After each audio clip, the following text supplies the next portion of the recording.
আচ্ছা আমাকে সুন্দর লাগতেছে না আজকে? হ্যাঁ সুন্দর লাগতেছে।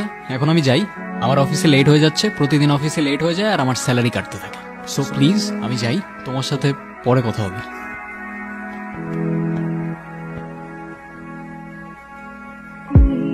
কিছু বলবে? তুমি চেনো আমাকে?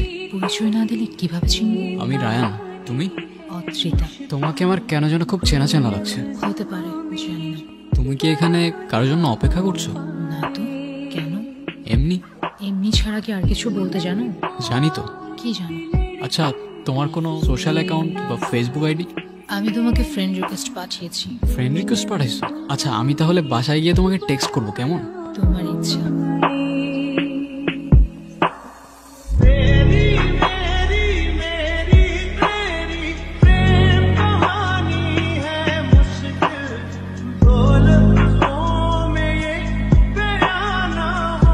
আর রায়ান, কিরে কি অবস্থা? এই তো ভাই চলে যাচ্ছে সময়। বিয়ে শাদী করছিস নাকি? আরে না রে ভাই, মাত্র 2 মাস তো হলো জবে জয়েন করলো।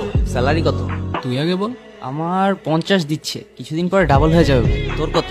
ওই 20 আর কি। আরে ভাই কি করতেছিস লাইফে? এইটুক স্যালারি দিয়ে হয় নাকি? হ্যাঁ আমার চলে তো ভাই, একদম জোশ চলতেছে লাইফ, পুরা মাস্ত। তুই এক কাজ কর, তুই তোর কোম্পানির কিছু ডাটা আমার কোম্পানিতে শেয়ার কর, আমি এখানে তোকে ভালো একটা স্যালারি ম্যানেজ করে দিব। যেই পাতে খাই ওই পাতে আমি থুকি না ভাই। নেমো খারাপ এই দুনিয়ার মানুষগুলো হইতে পারে, আমি না। এ যা শালা, হাওয়া আসতে দে।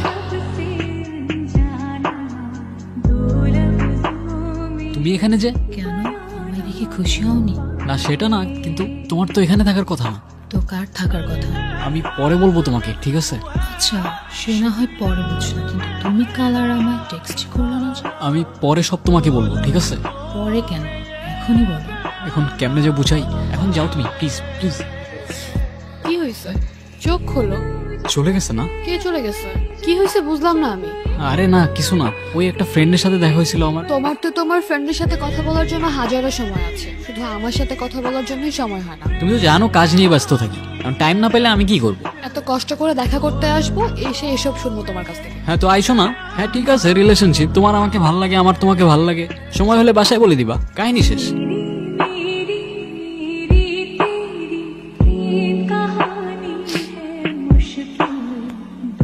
তুমি এখানে কেন? তুমি আমাকে ওখান থেকে যেতে বলেছিলে, এখানে আসতে তো মানা করনি। তাই বলে আমার অফিস চলে আসবা? তুমি বললে সবকিছু বলবে, কিছুই তো বললে না। অফিসের পরে দেখা করে বলি। না, আমি এখনই শুনবো। আচ্ছা ঠিক আছে বলতেছি, চলো বাইরে চলো।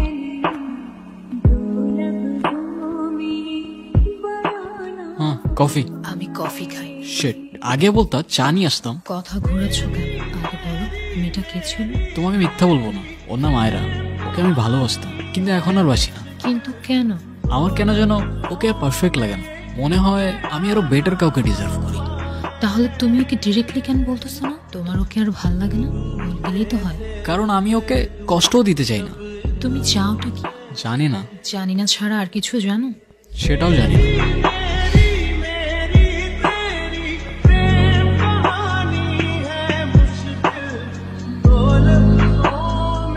হ্যাঁ কি হয়েছে বলো। তোমাকে আমি কতগুলা কল দিছি, তুমি কল কেন ধরতেছো না? আমি ঘুমাবো, কেন বুঝতেছো না? তুমি সকালে কাজে যাবা, সারাদিন একটা টেক্সট করবা না, রাতে কল দিবা না, আমাদের কথাটা কখন হবে বলবে একটু আমাকে। আয়রা তোমাকে না বারবার আজকে বললাম, তুমি সেম জিনিসগুলো আবার স্টার্ট করলা।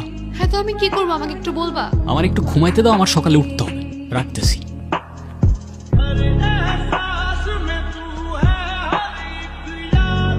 কিরে মা, কাঁদছিস কেন? কিছু হয়নি মা, এমনি। আমি তো মা, আমাকে কিছু না বললে আমি কিন্তু সব বুঝি। কি যেন নাম ওই ছেলেটা? রায়ান। কি হয়েছে বল আমাকে। আচ্ছা মা, আমি কি দেখতে সুন্দর না? কি বলিস এগুলো? আমার মেয়ের মতো আরেকটি মেয়ে আছে নাকি? তাহলে মা সবই তো ঠিক ছিল, ও আমাকে অ্যাভয়েড কেন করে, কথা পর্যন্ত বলতে চায় না আমার সাথে। এখনো সময় আছে, ডিসিশন নে। ভালোবাসা বারবার আসে, বিয়েটা কিন্তু একবারই হয়।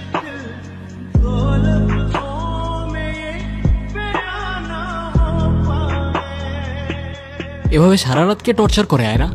আর টর্চার করবো না তোমাকে। তো কল কেন দিছো? শেষবারের মতো একটু দেখা করতে পারবা কাল? সরি পারবো না, কালকে অফিস আছে। আমি ওয়েট করব, তোমার ইচ্ছা হলে আইসো, আর যদি না আসো তাহলে ধরে নিও এটাই আমাদের শেষ কথা।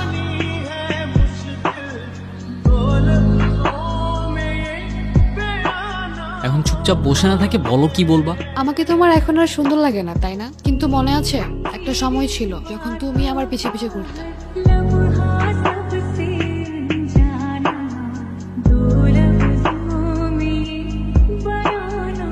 আমাদের ভার্সিটিতে? হ্যাঁ তো কিছু না, এমনি।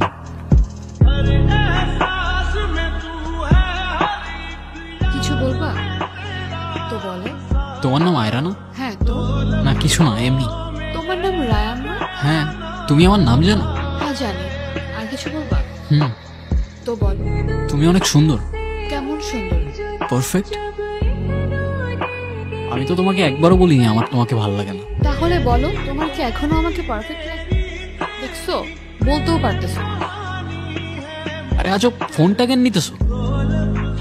অজিতাকে। ও আমার ফ্রেন্ড। ও তোমার ফ্রেন্ড। ফ্রেন্ডের সাথে এত কথা, আর আমার সাথে কথা বলারই সময় নাই। বুঝাও আমাকে, তোমার সাথে কেনই বা কথা বলতেছি আমি। আয়রা, বলো। আমার সাথে শেষবারের মতো একবার দেখা করতে পারবা? একবার প্লিজ।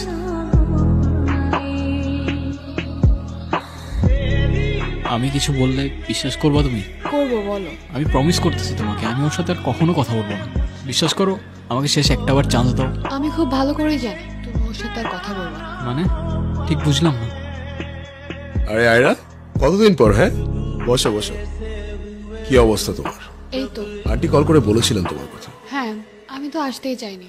না না, এসে একদম ঠিক করেছো। হেজিটেশন ফিল না করে বলো। বেসিক্যালি আমি একটা ছেলেকে ভালোবাসতাম। আসলে বাসতাম না, বাসি। সবই ঠিকঠাক ছিল, কিন্তু হঠাৎ করে ও কেমন যেন চেঞ্জ হয়ে যায়। একটা মেয়ের সাথে কথা বলা শুরু করে। আর ছেলেটার নাম রায়ান, তাই তো? হ্যাঁ। তুমি কি করে জানলে? রায়ান গত 3 বছর ধরে আমার পেশেন্ট। যদি একটু ভেঙে বলি তাহলে হচ্ছে রায়ান নিজে নিজে ইমাজিনারি ফ্রেন্ড বানায়, মানে কাল্পনিক ক্যারেক্টার, যেগুলো বাস্তবের সাথে কোনো কানেকশন। আমি ঠিক বুঝতে পারতেছি না। রায়ানের মাইন্ড থেকে এক একটা ক্যারেক্টার বিল্ড আপ হয়, এবং যে ক্যারেক্টারগুলোর সাথে ও দেখা করে, কন্টিনিউ কথা বলে। মজার ব্যাপার হচ্ছে ওই ক্যারেক্টারগুলোর সাথে বাস্তবে কোনো কানেকশন নেই। আর এটা তাদের সাথেই হয় যাদের ডিসোসিয়েটিভ ডিসঅর্ডার আছে। কিন্তু ওর কেন ডিসোসিয়েটিভ ডিসঅর্ডার? তুমি খেয়াল করেছো কিনা জানি না, রায়ানের ছোটবেলাটা রায়ান কখনো শেয়ার করতে চায় না কারোর সাথে, কিন্তু আমার মনে হয় তোমার সেটা জানা উচিত। রায়ানের বাবা মা দুজনেই ছিলেন সাংবাদিক। পলিটিক্যাল একটা ইস্যু নিয়ে রাতারাতি দুজনকে মার্ডার করে ফেলা হয়, তাও সেটা আবার রায়ানের চোখের সামনে। তখন থেকে একা থাকতে থাকতে ও ইমাজিনারি ফ্রেন্ড বানানো শুরু করে, তাদের সাথে কথা বলতে শুরু করে। ওর লাইফটা আসলে একটা সিনেমা। কিন্তু আমি ওর ফোনে অদ্রিতা নামের মেয়েটার সাথে চ্যাটিং দেখেছি। অবশ্যই দেখেছো, কিন্তু প্রোফাইল পিকচারে কি কোনো মেয়ের ছবি ছিল? রায়ান নিজেই সেটা দুটো ফোন দিয়ে ক্রিয়েট করেছে, আর রায়ান সেটাকে বাস্তব ধরে। সবাই ওকে ছেড়ে চলে গেছে, তুমি যেও। কিন্তু আমি এখন কি করব? ও তো কথা পর্যন্ত বলতে চায় না আমার সাথে। একটু ওয়েট করো, তুমি ওর রিয়েল লাইফ থেকে দূরে সরতে শুরু করলে ও নিজেও সবকিছু ছেড়ে তোমাকে খুঁজতে শুরু করবে। কি বলতেছো তুমি? অদ্রিতা সত্যি আমার ফ্রেন্ড। তাহলে ওর একটা ফটো দেখাও আমাকে। ওর কোনো ফটো তো আমার কাছে নেই। ওর কোনো ছবি তোমার কাছে নাই, কারণ ওর কোনো অস্তিত্ব এই দুনিয়াতে নাই। অদ্রিতার কিছুই না, শুধুমাত্র তোমার ভ্রম। এখনো অদ্রিতাকে নিয়েই পড়ে থাকবা, যার কোনো অস্তিত্বই নাই। হুম, এখন আর সুন্দর লাগে না আমাকে? লাগে তো। কেমন সুন্দর? একদম পারফেক্ট। হইছে, থাক। অদ্রিতার ভূত মাথা থেকে নামলে এবার চলো। কোথায়? বাবা মার কাছে। অনেক কষ্টে ম্যানেজ করছি, চলো এখন।